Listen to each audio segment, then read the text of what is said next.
இன்னைக்கு காலையில் நிறைய பேப்பர் ஆடெல்லாம் பார்த்தேன். அது குறித்து ஒரு 4 கேள்விகள் கேட்போமா? நம்பர் 1, இந்த கான்க்ளேவுக்கு பிரஸ்ஸையே உள்ள விடல. என்ன கதை? ஏன் இவ்வளவு சீக்கிரசி? ஏன் இது வர திட்டங்கள் எல்லாமே சென்ற திராவிட மாடல் ஆட்சியில நாங்க ரெடி பண்ணதுதான்ன்றது பிரஸுக்கு நல்லா தெரிஞ்சிடும் அப்படின்றதுக்காக நீங்க சிந்திச்சிங்களான்னு எனக்கு தெரியல. ஆனா பிரஸ்ஸை விடாம இருக்காதீங்க. பிரஸ் ரொம்ப முக்கியம். குறிப்பா business press is very very very crucial for investment promotion. Number 2, இதுல வந்த எம்ஓஎஸ் எல்லாமே கிட்டத்தட்ட ஒரு 75% வந்து நாங்க திராவிட மாடல் ஆட்சியில ரெடி பண்ணி வச்சிருந்த அந்த திட்டங்கள் தான் அப்படின்னு எல்லாருக்கும் தெரியுது. அது உங்களுக்கும் தெரியும்னு நினைக்கிறேன்.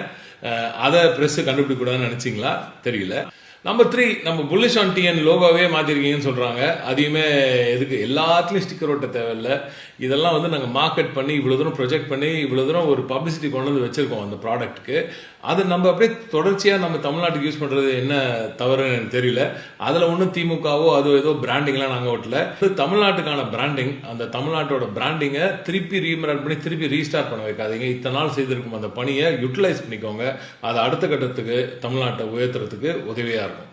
Number 4, Andhra Pradesh chief minister Chandrababu Naidu அவர்கள் கடந்த சில நாட்களுக்கு முன்பு ஸ்டேட் இன்வெஸ்ட்மெண்ட் ப்ரொமோஷன் பியூரோவோட மீட்டிங்கை அவரே சேர் பண்றாரு. அதுல 2 லட்சம் கோடி ரூபாய்க்கான திட்டங்களை கிளியர் பண்றாரு. ஆனா இங்க இன்னைக்கு நடந்த இந்த கான்க்ளேவ் மூலமா நான் கேள்விப்படுறது வந்து, நீங்க இந்த புதிய ஆட்சி வந்து சென்ற திமுக ஆட்சி, மாண்புமிகு முதலமைச்சர் மு.க. ஸ்டாலின் அவர்களின் ஆட்சி காலத்துல பேச்சுவார்த்தைகள்லாம் நடத்தப்பட்டு முடிக்கப்பட்ட அந்த திட்டங்களோட எம்ஓயூஸ் மட்டும் தான் இன்னைக்கு நீங்க சைன் பண்றீங்க. அதுதான் ப்ரிடாமினண்டா சைன் பண்றீங்க அப்படின்னு சொல்றாங்க. கிட்டத்தட்ட 75% of those MoUs sign today are an outcome of the DMK regime's good work அப்படின்னு சொல்றாங்களே. அப்போ புதிய திட்டங்கள் ஏன் வரல? இந்த 100 நாட்கள்ல ஏன் பெரிய புதிய திட்டங்கள் இன்னும் வரல? நம்பர் 5, ரொம்ப முக்கியமான இன்ஃப்ராஸ்ட்ரக்சர். இவ்வளோ திட்டங்களும் இங்கே வரணும், இன்னும் பெரிய திட்டங்கள்லாம் இங்கே வரணும்னா இன்வெஸ்ட்மெண்ட் ரைஸில் நமக்கு இன்ஃப்ராஸ்ட்ரக்சர் ரொம்ப ரொம்ப முக்கியம். Hosur and Parandur airports very very critical for Tamil Nadu's industrial growth. இதில் இன்றைய ஆட்சியாளருக்கு என்ன ஸ்டாண்டுன்றது கிளாரிட்டி இன்னும் வரல.